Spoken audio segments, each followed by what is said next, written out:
Tips 934. கலந்த சாதம் vegetable biryani செய்யும் பொழுது குக்கர் மூடியை திறந்ததுமே சிறிது எலுமிச்சை சாறை விட்டு கிளறினால் உதிரி உதிரியாக இருக்கும். டிப்ஸ் 935. வடை செய்ய தயார் செய்யும் பொழுது மாவு நீர்த்துவிட்டால் கொஞ்சம் ரொட்டி தூளை சேர்த்து பிசைந்தால் சரியாகிவிடும்.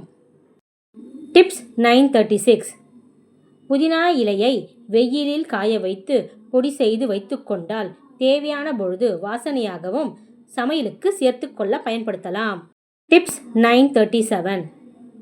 சீடை செய்யும் பொழுது அதை ஊசியால் குத்திய பிறகு எண்ணெயில் போட்டு பொரித்தால் வெடிக்காது. டிப்ஸ் 938. முள்ளாங்கியை நறுக்கிய பிறகு அதனை தண்ணீரில் சில நிமிடங்கள் ஊற வைத்த பிறகு சமைத்தால் முள்ளங்கி வாடை வராது. டிப்ஸ் 939. வாரம் ஒரு முறையாவது வாழைத்தண்டை உணவில் சேர்த்து சாப்பிட்டு வர உடலில் உள்ள நச்சுக்கள் வெளியேறி சிறுநீரக ஆரோக்கியமாக இருக்கும். டிப்ஸ் 940.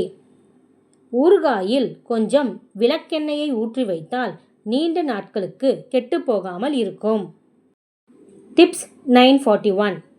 பாகற்காயை சமைப்பதற்கு முன்னால் அரை மணி நேரம் உப்பு கலந்த நீரில் ஊற வைத்தால் அதன் கசப்பு குறையும்.